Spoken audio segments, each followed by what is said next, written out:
Terry, good morning. Do you hear me? I do, Ellen. Thank you. Okay. I think folks are feeling that there's no sound. So we should do a sound check. Sounds grand. If everybody can just sort of say, hey, we hear you. Yes. Now I think you guys can hear us. Ah, Ellen, good. just a quick question. My computer's doing strange things. Am I sharing my Yes. screen? I am. Yes. So it's, do you see how to ace case Yes. questions? Yes. Perfect. I do. Whew. I can stop worrying now because I'm like, oh my goodness, what can they see?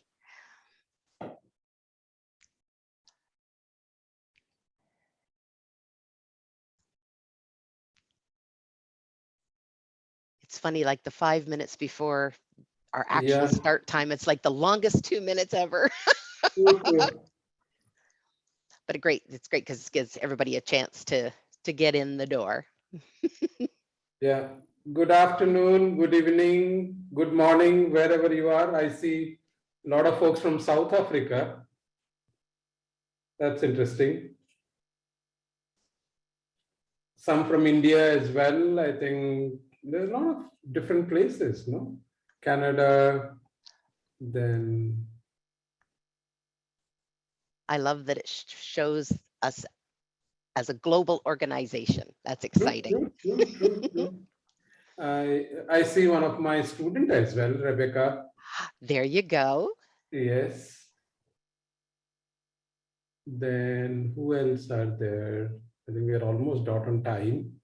We'll start. I'll be mute.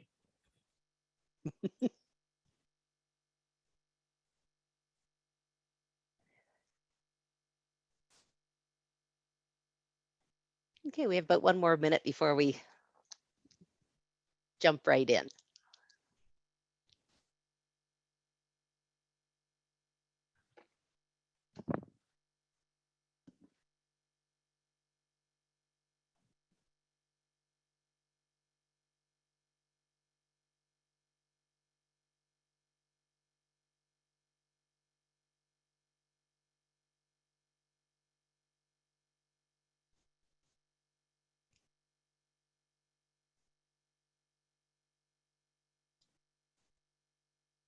Great to see so many attendees. This is awesome. I think we have close to 150 now. Maybe it'll Mm-hmm. cross to 50. Oh, Another couple of minutes. 165. It's just climbing right up there, lickety split. Yes, Okay, you know what though? Let's get started. sure. Awesome. Well, hello everyone, officially, and welcome. I'm your host, Terry Lynn Rodriguez, and we're happy you could join us. A little bit of housekeeping before we get started. Please enter your questions into the Q&A panel located on the Zoom toolbar. If you see questions already entered that you too would like to have answered, you can vote for that question. We have a large audience today, and this will help us prioritize questions for the Q&A at the end of the presentation. And you can please feel free to enter your comments and just your thoughts in the chat panel. And if you find the chat panel distracting and have additional screens, just move the chat box off to another screen because it just kind of floats around. If you'd like to turn on closed captioning, go to the CC icon on the Zoom toolbar, click the down arrow, and select Live Transcript. And about 24 hours after the completion of today's webinar, you'll receive an email with links to both today's recording and a PDF of the presentation. So let's officially get started. IIBA is a nonprofit professional association serving the growing field of business analysis. As the global thought leader and voice of the business analysis community, IIBA actively supports the recognition of the profession and works to maintain global standards for the ongoing development and practice and certifications. Our vision is to shape the practice of business analysis to achieve better business outcomes. And our mission is to lead the global business analysis community in professional standards so every person achieves more. And we work with respect, kindness, and integrity in community. With an IIBA annual membership, you get access to the vibrant IIBA community, networking opportunities, resources, along with information to manage and advance your career and gain a competitive edge. To see our full range of benefits, scan the QR code above me and check them out after the webinar, or you can go to iiba.org/membership/membership benefits. Today's webinar is sponsored by Adaptive US. Adaptive US provides online training for the full suite of IIBA certifications, question banks, study guides, simulators, audiobooks, flashcards, and digital learning packs. We would like to thank Adaptive for supporting IIBA and the business analysis community. It is my pleasure to introduce our presenter, Ellen Mishra. Ellen is the current president and principal trainer at Adaptive US and has over 25 years, probably closer to 30 now, of professional experience in agile software development, requirements analysis, business analysis and governance, risk and compliance management. Ellen has offered over 20 publications on business analysis and has conducted over 200 workshops in business analysis, requirements management, agile, software project management, and Six Sigma. He is a busy man. Welcome, Ellen. I'm going to stop sharing my screen and turn it over to you. Actually, you can just start sharing and it'll jump right over top. Thank you, Terry. Let me share my screen and see how it goes.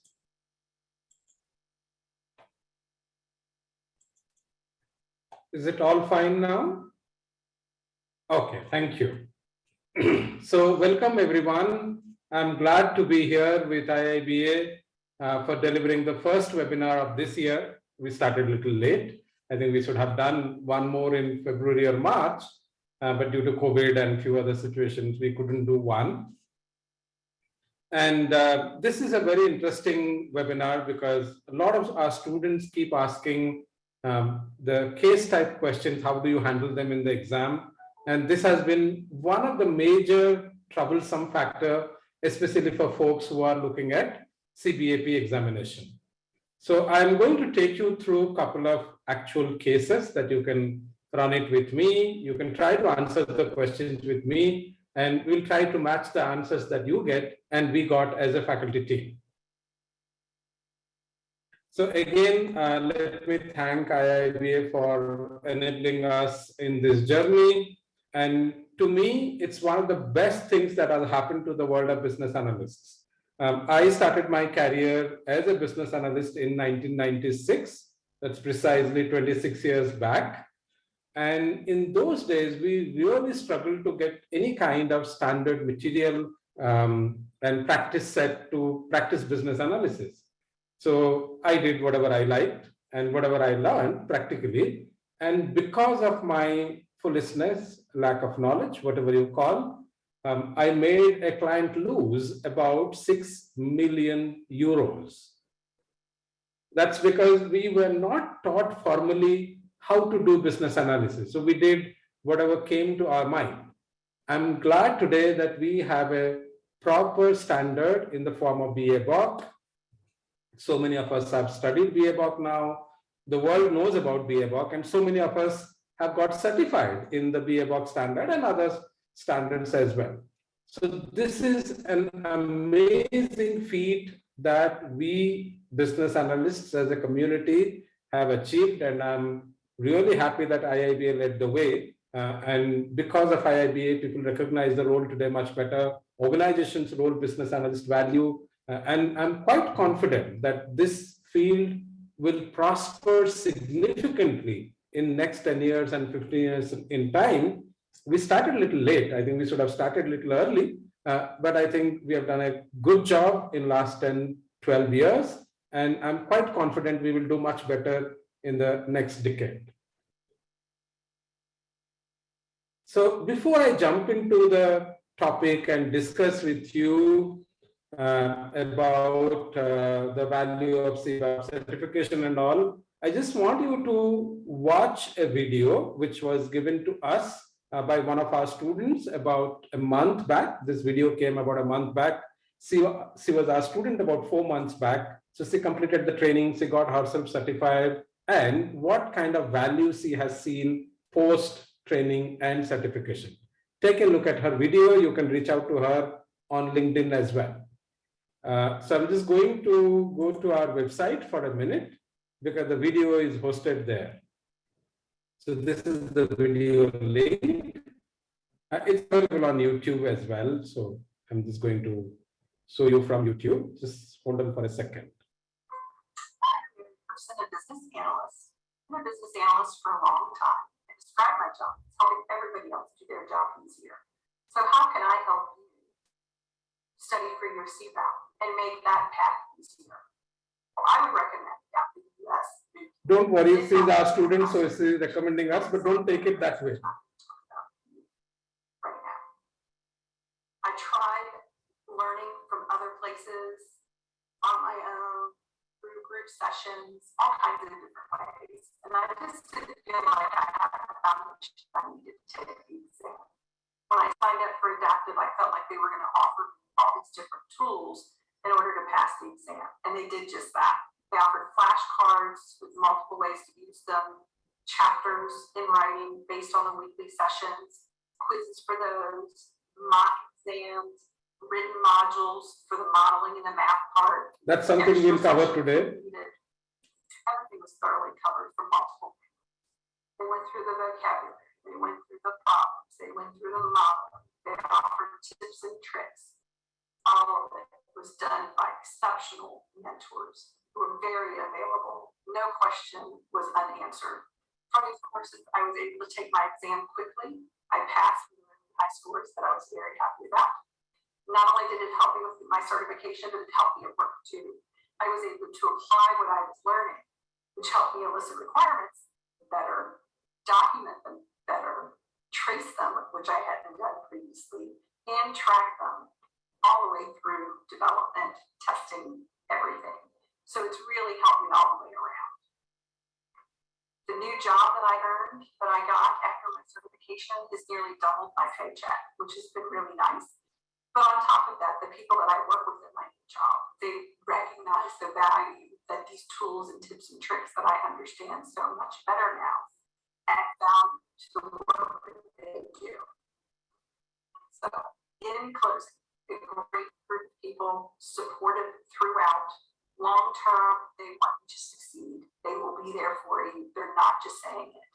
Thanks for listening and good luck with your exam. So more than what we did in part of training, please observe the values she received through the training and certification. She does her work better. She is more confident. Her colleagues respect her more, and she got 100% salary hike. This is just not one story that we have heard. We have heard hundreds of such stories, and you can go and check them on our website. These are all people available on LinkedIn as well. You can go ahead and check them out and talk to them. So we are fairly transparent about what we do and how we do things. So just a quick intro, and this is what I want to drive a point in your mind, saying that there is significant value that you will get when you get certified. And the biggest stumbling block in getting yourself certified is mostly your commitment. It's nothing else. Okay, a lot of people think so many other aspects, but if you commit yourself to getting certified, nothing will stop you from getting certified. I have personally done that 20 times, maybe more. So I completed all 7 IIBA certifications, mostly in record time, except for CBAP. I took maybe more than a year, but all remaining certifications, I could do it within 3 to 4 months because I set a deadline in my mind saying, this is the time by which I will get certified. So please do that exercise in your mind. Take a date on which you would like to get certified. I'm not saying take next week. That's not practical. That's something you can't do. But any date that you take 2 to 3 months down the road, within 4 months, don't make it 1 year, 1.5 years. But any time between 3 to 4 months is a comfortable time for you to get CBAP certified. So please keep that in mind. Anyway, so I think you have heard about us a little bit. Terry also told about you. We are one of the leading IIBA education partner. We have been partnering with IIBA almost now for 6 years. And over the 6 years, we have got about 1,200 plus professionals certified from IIBA, which is fairly large number. And we as an organization solely focus on IIBA certification. We don't do anything else. And we also have a promise called 100% success or 100% refund, which means if you don't get successful with us, we don't keep a dollar that you paid us. Everything that you paid is either paid back to you or to IIBA in terms of retake fees. Nothing stays with us.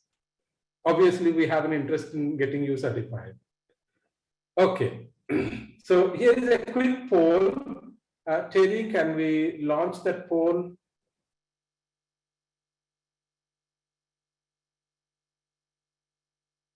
Okay, so here is the poll in front of you. What's stopping you from achieving your dream CBAP certification? Is it a lack of right resources, lack of right mentoring, or is it lack of time that you feel you can't devote this much time for CBAP preparation? Or is it monetary resources, which is not letting you complete your CBAP? So can we run the poll for about 30, 40 seconds?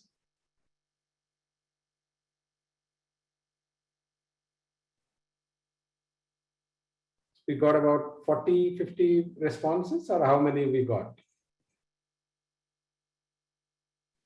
You're muted, Terry. Yeah, Yep, how many responses we got? 68%. Okay, that's a good number. Now it's 70. Okay. So would you like to stop or continue for a few more seconds? I think everyone's finished, so I'll end it. Okay. So would we be able to see the results? Mhm. Okay. So it seems like lack of time. Wow. Okay. So maybe I'll try to address that question as well when we go through the webinar.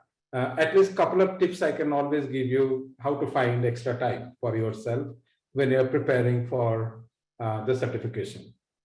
Okay. So just to give you, this is exactly the response I got from a group of students. I was teaching in a corporate environment.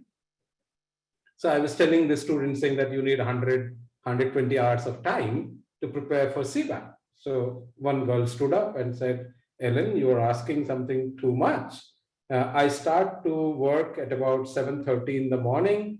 I reach home around 8:30 in the evening. Okay, so where do I get this many hours in next 3-4 months? That actually made me think that is there something that we as an organization can do for working professionals? So we actually came up with our audio books precisely for helping you save time. In the sense, suppose you commute between New Jersey to New York. Every day you are spending 45 minutes minimum one way. But you have got 90 minutes in hand. So please use those time to listen to audio books. We do provide audio books as well on BABOK and many other topics which you can use. And that will save you a lot of time because you need to at least listen to the concepts twice or thrice, which you can do during your commute time. The remaining time is to ideally take the test, which is difficult to do during commute. So that's something that you have to find time to do, which may be about 40 to 50 hours. So you still have to find 40 to 50 hours, but please remember, even when you are exercising, you're commuting, you can use audiobooks to get clarity on the concepts. I do use audiobooks quite a lot because that's what helps me. Even if I'm doing cycling, jogging, I still can use audiobooks. I cannot be able to use a computer or some other device. Okay, but that's an interesting answer. Okay, now coming to the topic for today, which is the case type of questions. Some of you might have experienced some case type of questions. If not, I would encourage you to go to our website. We do have sample case questions for you. I'm going to discuss a couple of the questions in the webinar itself. So in general, a case is a long scenario, sometimes going 5 paragraphs, 6 paragraphs long. And for an individual case, we would get 3 to 4 questions. Because the case is quite long, obviously we can't ask you one question per case. Then it will be very difficult for you to complete the questions. The cases can contain numerical calculations, which is something that we will talk. Usually at the CCBA level or ECBA level, we generally don't expect somebody to do computation during the test. But you guys are senior business analysts. You are supposed to do business cases and financial analysis, and those do require computation. You can't do a financial analysis without numbers. So that's something we will learn. Then, of course, you are expected to be good at modeling, especially with respect to use case modeling, which is again a bit more tricky because when I started my BA career, I did not learn about UML because I started my career more in the ERP domain, which is enterprise resource planning. And in those domains, we usually don't do UML that much compared to the application development world. So business analysts who don't come from an application development background, they usually struggle a little bit with UML. So I'll try to do a bit of UML coverage as well. But there's also an UML guide, which we published on our website. Take a look. It's very simple, and you can follow that guide as well. And what we have heard from many of our students, those who have taken the test, that initial 30 to 40 questions are these type of questions. So obviously, when you hit this kind of questions in the beginning, you're a little bit nervous. It's very natural because when you start seeing such large questions in the beginning, you think, am I going to face the entire test like this? No, it is not. So the advice from me and from my faculty team members as well is that it's possibly a good strategy to skip these questions in the beginning. That means don't try to attempt these questions in the beginning. They are going to eat away a lot of your time. Rather, earmark time for these questions. So that means, suppose we start at question number 41. So from 41, we have to go till 120, and that we will try to complete it in 2 hours. So chunk it out. Like we said, time box, do that time boxing. Then the remaining 90 minutes, you keep it for case type questions and maybe kind of a review of what answers you have given.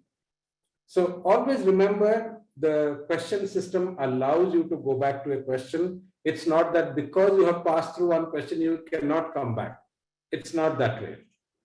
So in general, another advice I give to most of our students is that in the first round, maybe you go blind, like you say, I'm going to answer all C's.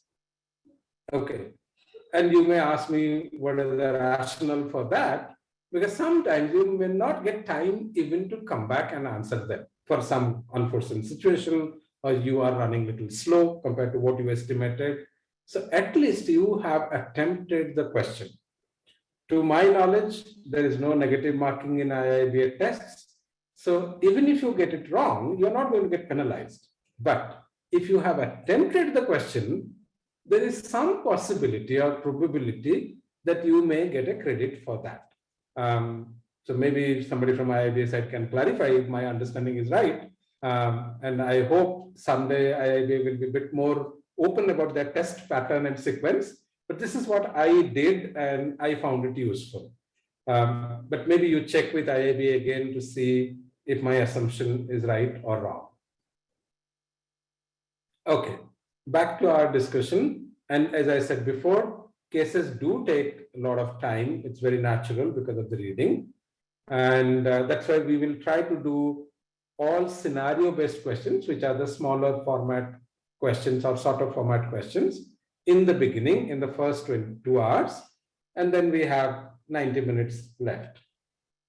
And most of our students who have taken CBAP, they usually have taken the full time.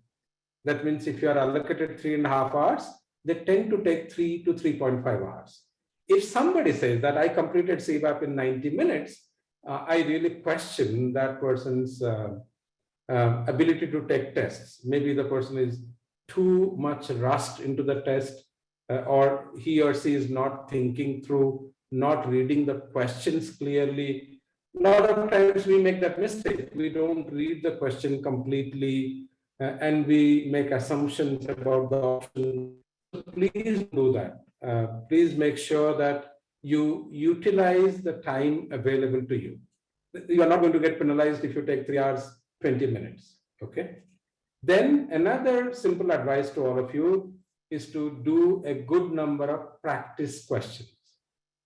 Please remember, questions are going to be tricky, they're complex, they're convoluted, all kinds of things happen in the question. So if you haven't prepared yourself well, or you haven't prepared with the right type of questions, then you are going to find it difficult. Like some of my students, or not our students, they would have taken training from somebody and then they fail and then they come to us. And then when we ask what happened, they say, no, I prepared for very simple questions, like one-liners.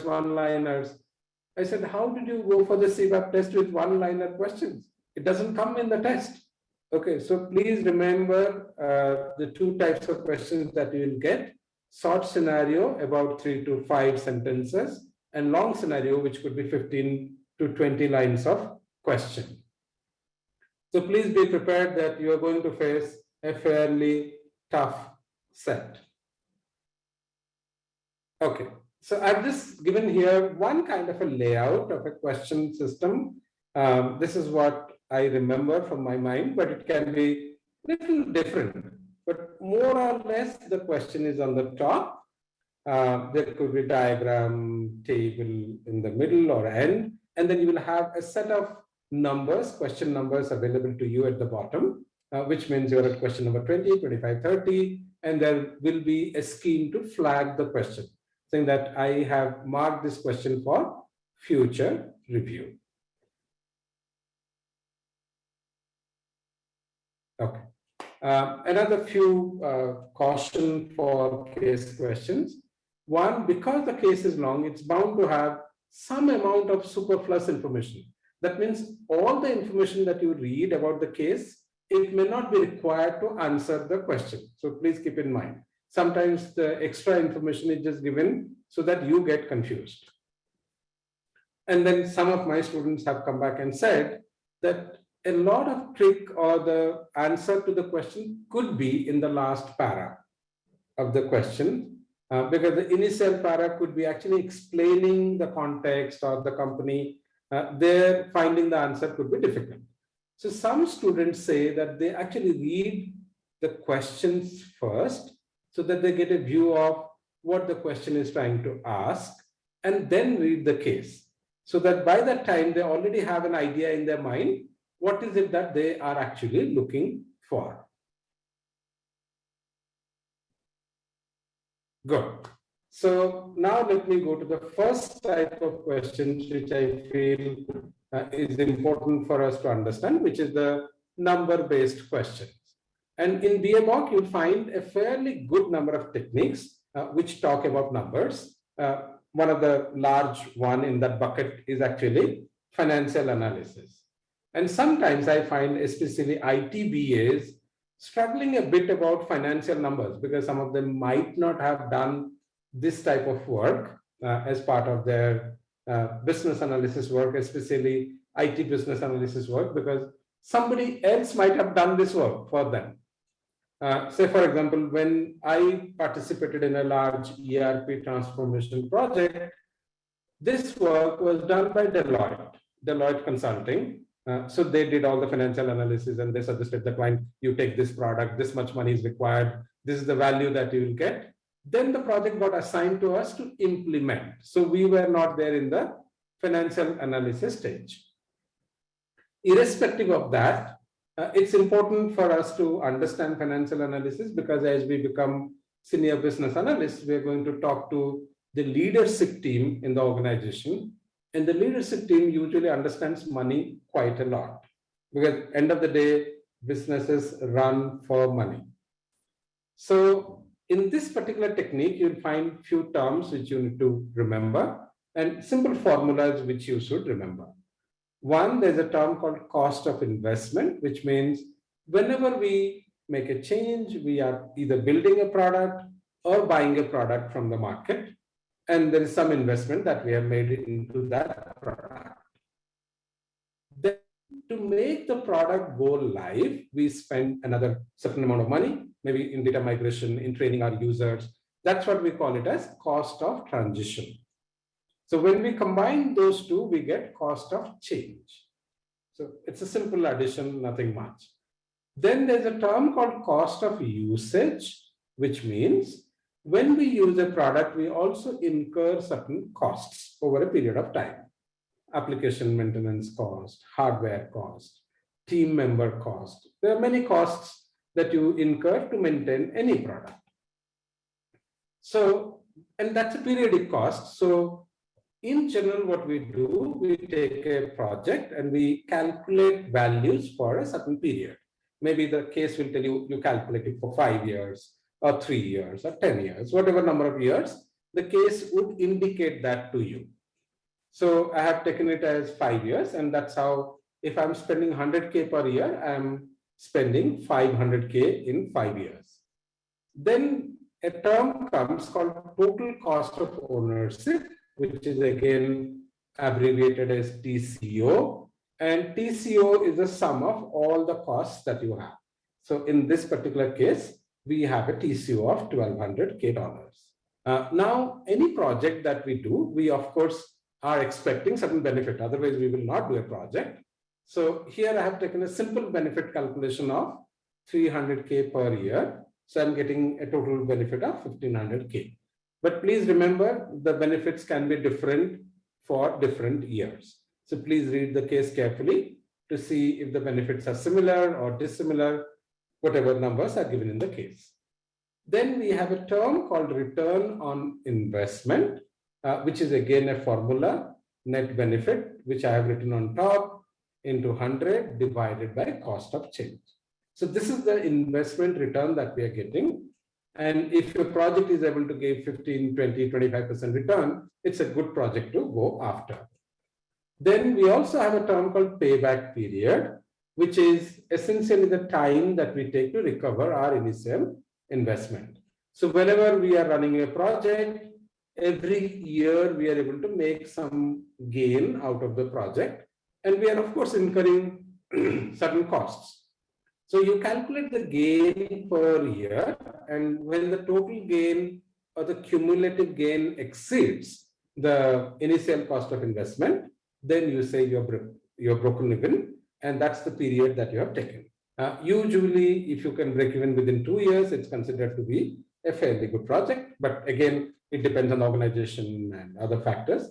So sometimes they may give you a break-even period, which is a requirement from management. So these are some simple formulas that you should remember. And in general, I always perceive numerical questions are good questions to attempt because there is no subjectivity involved by the faculty or the question setter. These are very clear, clean, formula-based answers. Of course, you can get a little bit tricky questions as well. So let's read a case together, and you please do the calculations in your mind as well. So I'm reading the case carefully for you so that you can listen, and then you do the computations. And I'll give you maybe about 30-40 seconds to compute. If you are able to find a number, you can put it in the chat window, and then I'll show you the number that we have from our side. So NPCC is a leading player in the used car industry. It offers the services to its customer to sell their old cars. As part of the services, NPCC offers additional warranty to its buyers, so it's kind of a value add. Sellers pay a fixed fee plus a commission on the sale price of the car. Currently, NPCC provides its services only to the state of New York. It sells 200 units per month. It gets a fixed fee of $200 per car. That means the moment you register, you have to pay $200. And it also earns a commission of 10% on the sale value. I've just taken Mark Zuckerberg's name. Okay, don't worry. So Mark believes that technology can help the company to improve its products and services. So right now, the person or buyer is visiting multiple yards to find the right car. So instead of that, he's trying to put a lot of details on the web so that the buyer can actually make a lot of selection, saying I'm looking for a car which has run this many miles in this condition, whatever, with their photos and all that. Okay. And the buyer can choose 3 preferred models and which will be available in one place. So the buyer makes up his or her mind. So after this project, NPCC is expecting that their sales volume will go up by 50%. But to implement this project, they're going to spend $2 million to develop and $200 per year to maintain. And we have an expected life of 5 years. You are the business analyst for this proposed project. So you need to tell us what is the additional benefit that the company will get by implementing this particular system.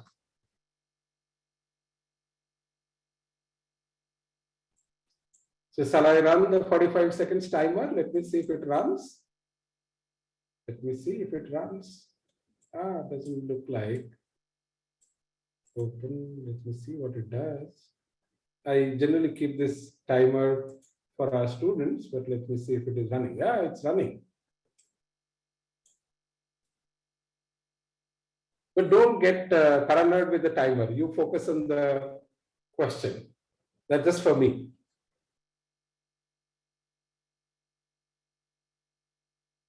Maybe I'll minimize it so that you guys don't get distracted by the timer.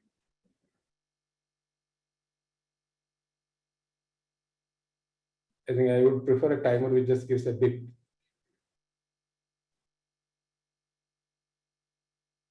Anyone who could calculate the benefit?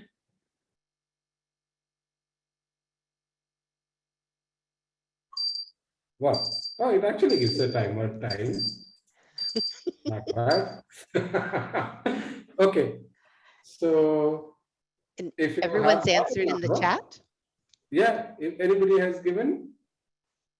Okay, here is the answer that we have calculated, and what I'm going to do, I'm just going to put it in a slightly bigger slide so you can actually see the calculation mechanism.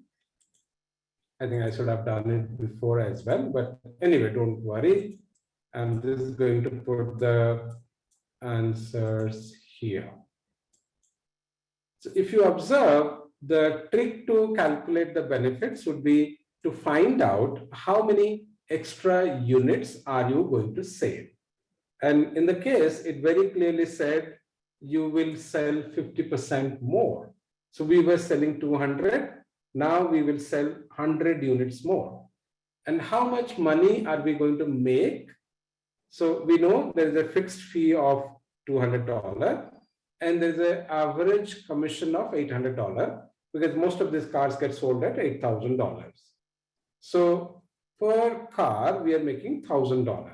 So when we multiply these two, we get an additional revenue of 0.1 million per month, which makes it 1.2 million per year, and which makes it $6 million per the project. So now I believe you got some clue about how do you compute these kind of numbers. And these are things that you will see in your company as well. I mean, when you go back to your work, your company is saying, okay, implement a CRM system or whatever system, LMS system or inventory management system. Obviously, there's some value that you're going to get. Either you're saving money for the company, generating extra money for the company. Think in that way. Good. So now we got the net revenue or additional revenue for this particular project. The next question is quite simple actually, and you should not take much time. It says, what is the total cost of ownership for this project?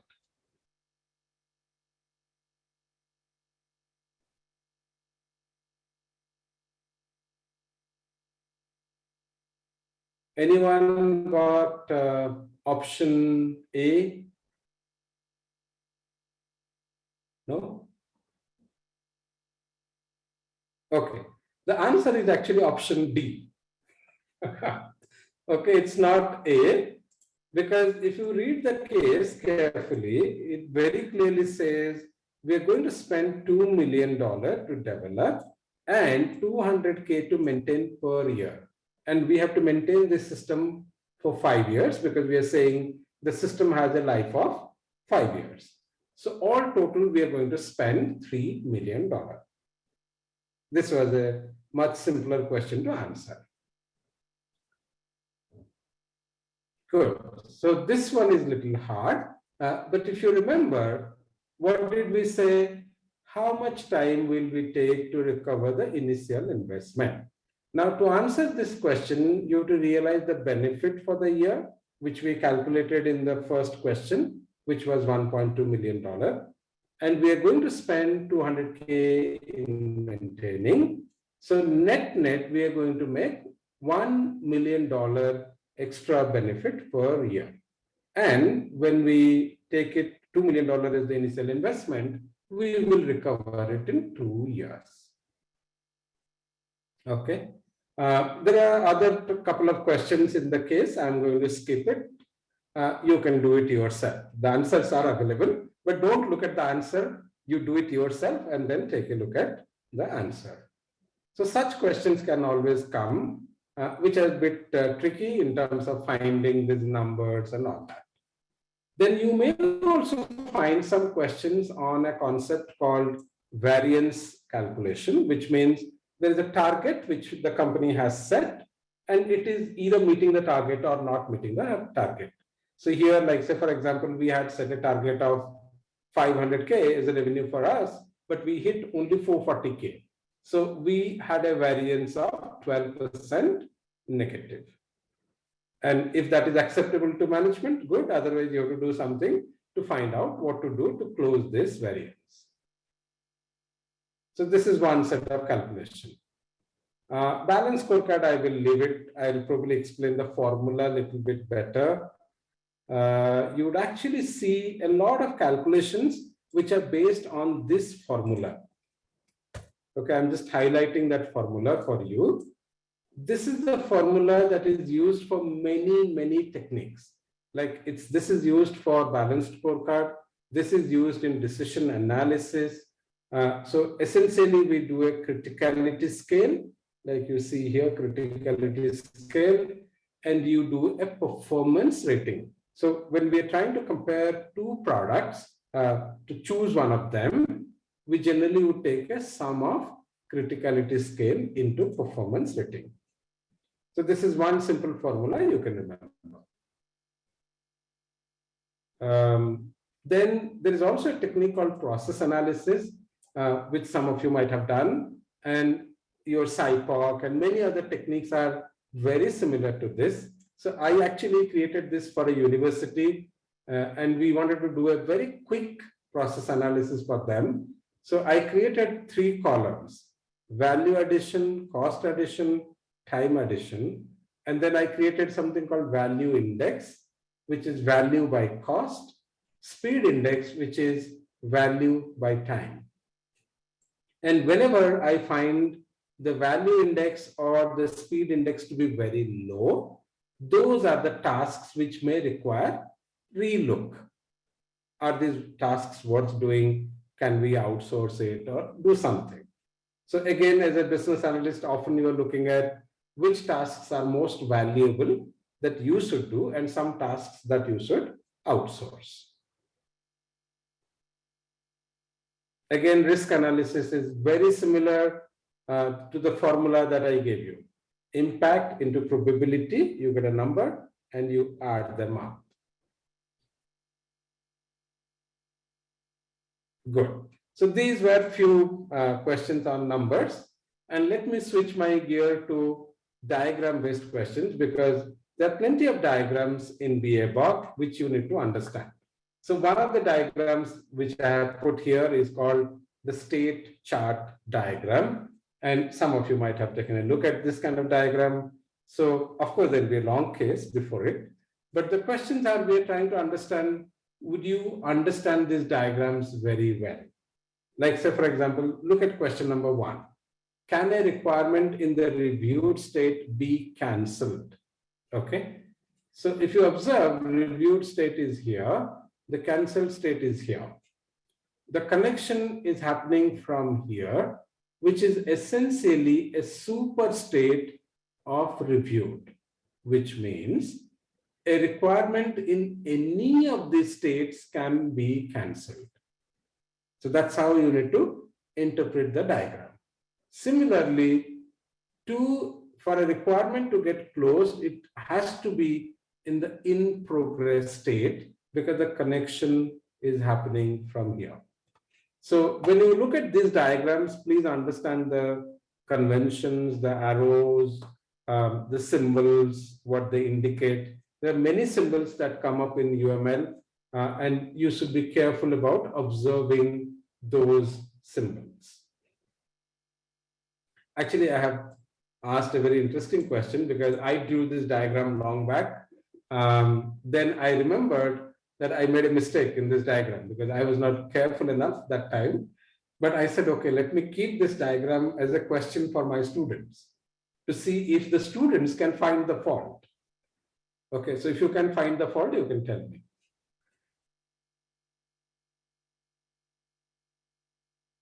Okay.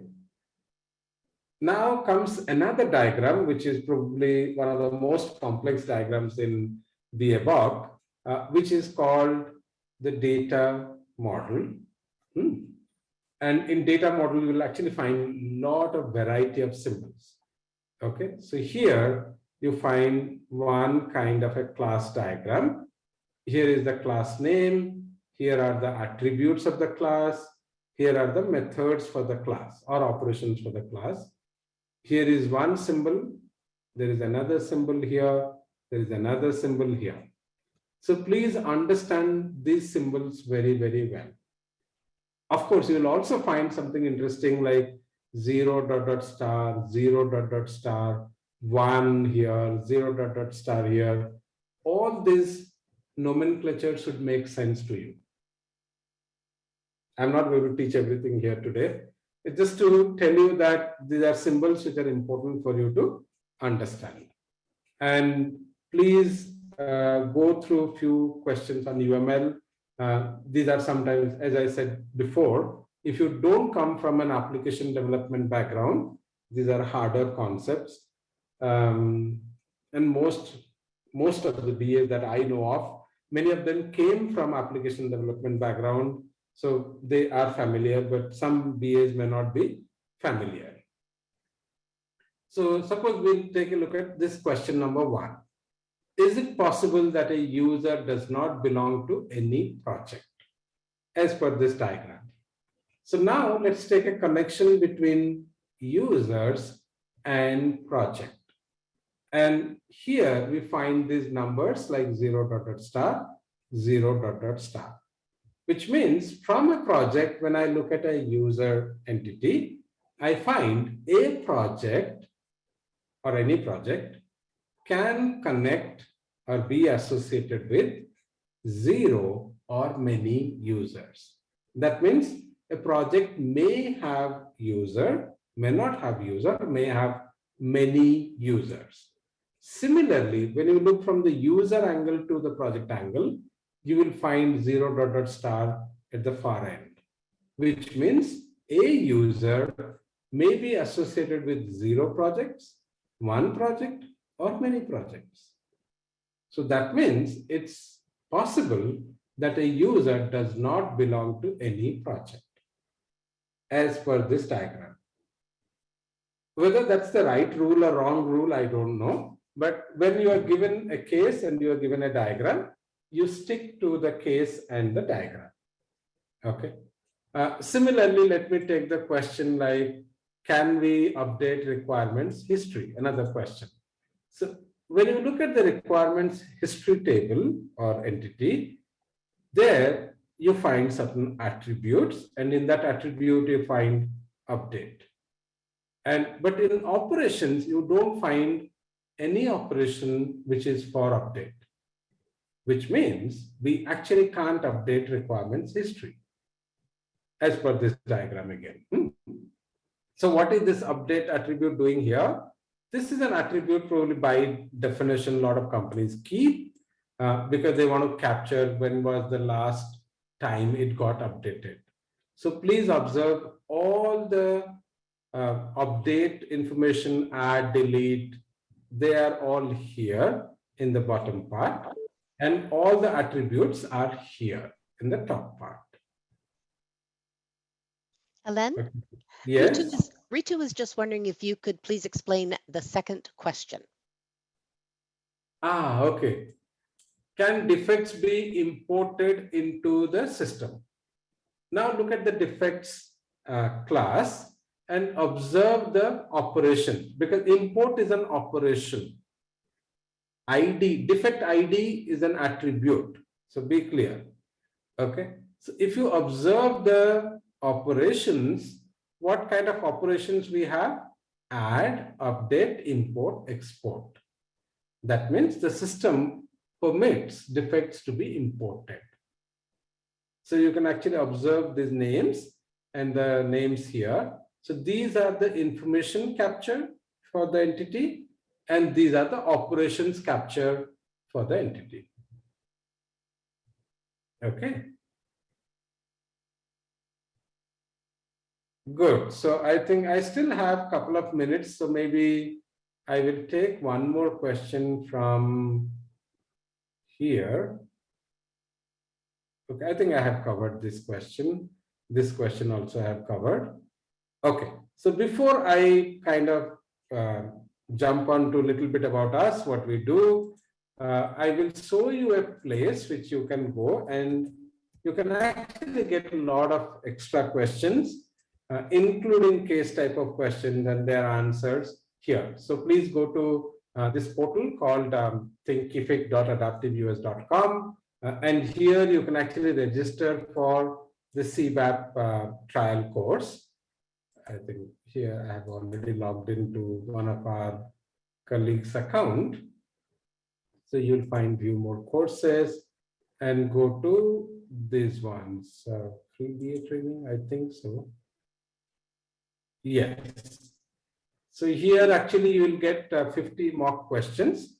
And I think about 20 of them will be case type questions, if I remember well. Maybe 20, maybe 15. But you'll get some good number of questions here as well. Helen, could you please drop the URL into the chat? I will. Sorry, I can't see it. It's teeny tiny little mouse print here. I know, I understand. Don't worry. Thank Let you. me see, how do I put it into the chat thing? Here. So I'm sending it to you, Terry. You can give it to others. Oh, and I was going to say, and it looks like Ananya and has already shared it. So thank you. Yeah, this is free, so don't worry. All the whatever you see here, no? So it says USD 0. So there's no cost to you. Okay, so this is where you will find something interesting. And of course, I have written plenty of blogs on CBAP, including CBAP exam anxiety. There's so many questions I have answered for our students. So I trust if you just go to our website and search on the term CBAP, you don't have to do much. Just come here, come to this place, just type CBAP. You'll find plenty of blogs written about different aspects of CBAP, like say, some of them, how to prepare mock questions ebook, then self-study material, exam pattern. But these are some common questions, but there are many interesting blogs as well. One second. See, like this one, important techniques for the CBAP exam. This is very useful blog. Then, one second. I'll just show you some more.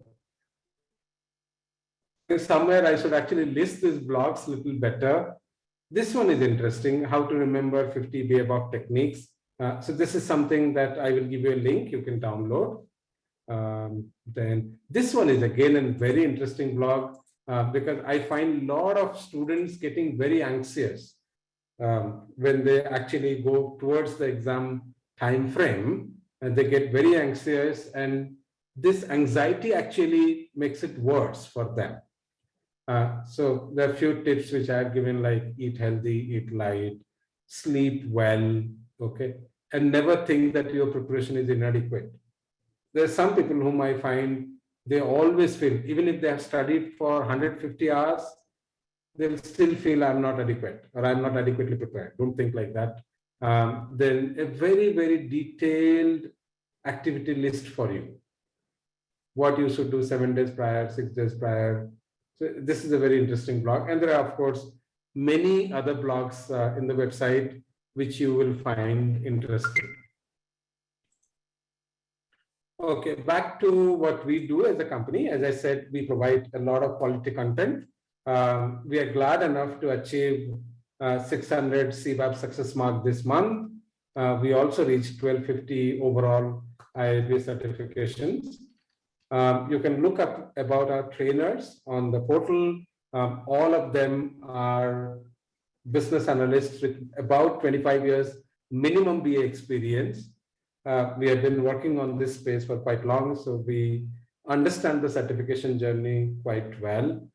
And I think you can rest assured on the kind of support that we give to our students. I think these all are something that I told you. Our sessions are guaranteed to run. And in fact, if we don't run a session, we pay your training fees, whatever you pay to us, plus $50 more. So again, another incentive for us not to cancel any of our sessions. Okay, so I told you about the free trial, so please do a free trial. There are a lot of free stuff on the portal and also a lot of good blogs on the website.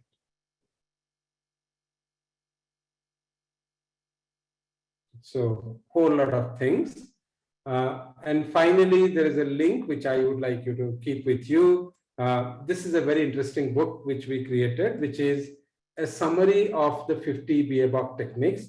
It's in a very simple tabular form, plus a nice mind map on techniques. And please remember, as senior business analysts, you are supposed to be very good with techniques. Okay. That's expected. You are also supposed to be very good with tasks because you are looking at the highest level certification. Obviously, the benefits are also the greatest when you get the CBAP certification done. You can take, actually, Carolina, pen and paper, you can take to the exam. It's permitted.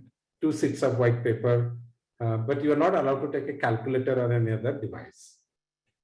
Okay, so Terry, is there any question that you would like me to answer to the students? Something interesting you found?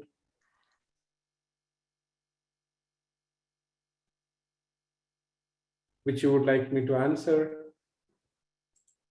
Okay. I'm so sorry. I thought I was on. I thought I was on unmute and I was muted. There's quite a few people that wanted to know if they could, if they had to memorize the calculations and the formulas, like for example, for ROI, net revenue. I would expect so.